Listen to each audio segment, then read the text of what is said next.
दो खास चीजें हैं डायबिटीज रिवर्सल के लिए। काश ये दो खास चीजें पहले ही सभी डायबिटिक्स को पता होती तो शायद हमारी कंट्री में इतनी सारी डायबिटीज नहीं होती।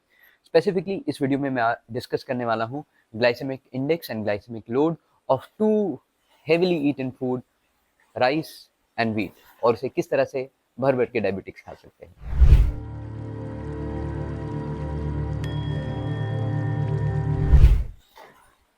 नमस्कार, धन्यवाद। बहुत अच्छा लगा आपने इस वीडियो के ऊपर क्लिक किया है।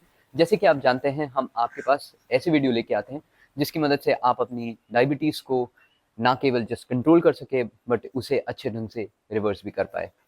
उसी की श्रृंखला में मुझे आज जो डिस्कस करना है वो है glycaemic index and glycaemic load.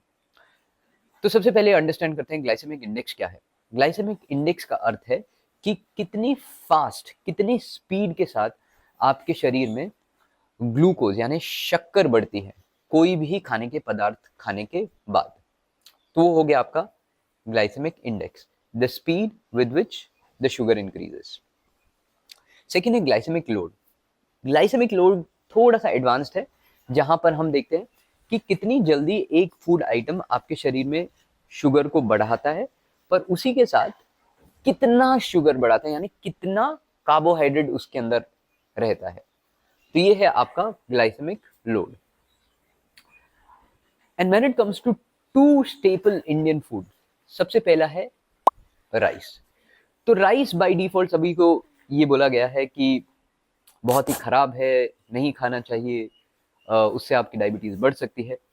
तो अंडरस्टैंड करेगा इस कोई भी राइस, अगर आप actually rice is a high glycaemic index food जो तकरीबन 70 प्लस या 75 प्लस जीआई लोडेड रहता है, तो बाय डिफॉल्ट वो definitely high glycaemic indexed food है। पर कोई भी इंसान केवल राइस नहीं खाता है। आप कभी भी राइस को दाल के साथ खाते हो, किसी सब्जी के साथ खाते हो या किसी दूसरे पदार्थ के साथ खाते हो, तो बाय डिफॉल्ट वो उसका जो ग्लाइसेमिक लोड है एंड इंडेक्स है वो कम हो जाता है। तो यहां पर सबसे पहली चीज आपको हमेशा याद रखनी है, अगर आप राइस खाना चाहते हैं तो कौन सा राइस खाएं।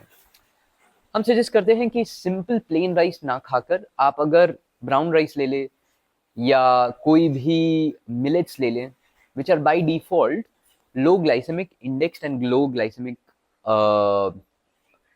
लोडेड। तो ये बाय डिफॉल्ट उनके शुगर आपके सिस्टम में तुरंत नहीं बढ़ाएंगे और उसका लोड भी कम रहेगा। सबसे पहली चीज ब्राउन, ब्लैक या कोई भी मिलेट्स। ओके, सो 5 प्रकार के मिलेट्स हैं, आप उसमें से कोई भी ले सकते हैं जो मैं अभी यहाँ पर स्क्रीन के ऊपर भी डाल रहा हूँ। पर उसी के साथ राइस को और उसका लोड कम करने के लिए आप क्या कर सकते हैं। तो सबसे पहले आप जाने तो राइस अगर आपको खाना है तो अच्छे मात्रा में, सबसे पहले राइस खाने से पहले आपको अच्छे मात्रा में खाना है सैलेड्स। भर भर के सैलेड्स खा लो। तो से फॉर एग्जांपल आप 1 से 2 वाटी राइस खाने वाले हैं तो कम से कम 2 वाटी आपको खानी है भर भर के सैलेड्स। उसी के साथ सैलेड के साथ थोड़ा सा आप दाल ले लें, उसी के साथ आप थोड़ी सी भाजी ले लें, दैट इज योर वेजिटेबल्स ले लें, एंड फिर जो भी दाल या आपके सैलेड्स है उसके साथ मिला के आप चावल खाएंगे तो बाय डिफॉल्ट आपका शुगर का स्पाइक इतने भयानक नहीं होगा। आपका राइस का glycaemic index plus glycaemic load नीचे उतर जाएगा। उसी के साथ आपको इंश्योर करना है गाइस कि अगर आप राइस खाते हैं and if you are a rice eater then आप हमेशा इंश्योर करें कि राइस को ओपन भगोने में बनाए एंड उसकी जो माड़ होती है, जो चावल बनने के बाद जो चावल का पानी होता है, उसे आप फेंक दें, क्योंकि उसके अंदर भर भर के कार्बोहाइड्रेट्स होता है। Even though that is a complex carbohydrate but still you don't need that, so just simply throw that away. In fact आप उसको आपकी साड़ियों के लिए यूज कर सकते हैं माड़ लगाने के लिए, तो use that for that. Okay, cooker में ना बनाएं क्योंकि कुकर का बना हुआ चावल हमेशा हाई ग्लाइसेमिक लोडेड रहता है। उसी के साथ गाइस आपको इंश्योर करना है कि अगर आप चावल खाने ही वाले हैं तो खाना शुरू करने से पहले थोड़ा सा एसी भी ले लें या थोड़ा सा नींबू निचोड़कर पानी के साथ घोल के उसे पी लें। कम कितना, 1 से 1.5 चम्मच। तो ये क्या करता है कि बाय डिफॉल्ट आपका जो ग्लूकोज एब्जॉर्प्शन को स्लो डाउन कर देता है। अब ये तो हो गया राइस के बारे में।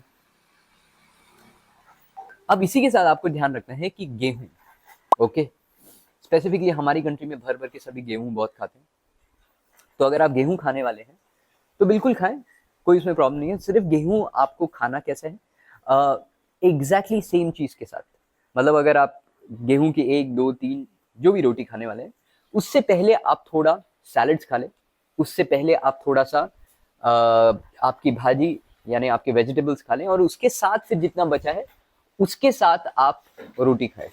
ओके, और इसी के साथ हमेशा इंश्योर करें कि जब आप चावल खा रहे हैं तो केवल चावल खाएं, रोटी खा रहे हैं तो केवल आप रोटी खाएं, दोनों को मिलाएं नहीं, क्योंकि जब दोनों मिलते हैं उसका ग्लाइसेमिक लोड और ग्लाइसेमिक इंडेक्स दोनों का अलग होता है, तो बॉडी के अंदर एक कंफ्यूजन हो जाती है गाइस। तो स्पेसिफिकली ऑलरेडी बहुत कंफ्यूजन रहती है, तो कम कंफ्यूजन करने के लिए कीप देम असाइड। चावल खाना है चावल खाएं, चपाती खानी है चपाती खाएं। उसी के साथ जब आप आटा अपना बनाते हैं तो आपको आटे में क्या करना है, आटे को फाइबर के साथ आपको मिलाना है। अब फाइबर के साथ मिलाने का अर्थ क्या है, अगर आप गेहूं का आटा बना रहे हैं, गूंद रहे हैं, तो उसके अंदर कम से कम से फॉर एग्जाम्पल आप आधा किलो गेहूं का आटा लिए हुए, तो आप कम से कम 2 से 3 वाटी अच्छे ढंग से किसा हुआ आप कद्दूकस डाल सकते हैं, किसी हुई आप क्यूकम्बर डाल सकते हैं, किसी भी कोई भी सब्जी डाल सकते हैं, आपके आटे में मिला दें। तो इससे क्या होगा, बाय डिफॉल्ट आपके आटे का फाइबर कंटेंट बढ़ जाएगा, glycaemic index and glycaemic load उसका घट जाएगा, which will start you will start seeing it on your glucometer as well. पर इसी के साथ आपको हमेशा याद रखना है कि चावल और रोटी हमेशा मिला के ना खाएं, अलग अलग खाएं। अगर आपने सुबह में चावल खा रहा है तो शाम में रोटी खा लें, अगर सुबह में रोटी खाए हैं तो शाम में आप चावल खाएं, दोनों को मिला के ना खाएं। और ऐसे ही और वीडियोस देखने के लिए आप हमारे साथ जुड़े रहें। अगर अभी तक आपने हमारे चैनल को सब्सक्राइब नहीं किया है तो कर ले। अगर आपको ये वीडियो अच्छा लगा, यूजफुल लगा, तो बिल्कुल हमारे चैनल के साथ बने रहें, सब्सक्राइब कर लें ऐसे और इन्फॉर्मेटिव वीडियोस के लिए। अगले वीडियो तक नमस्कार, धन्यवाद।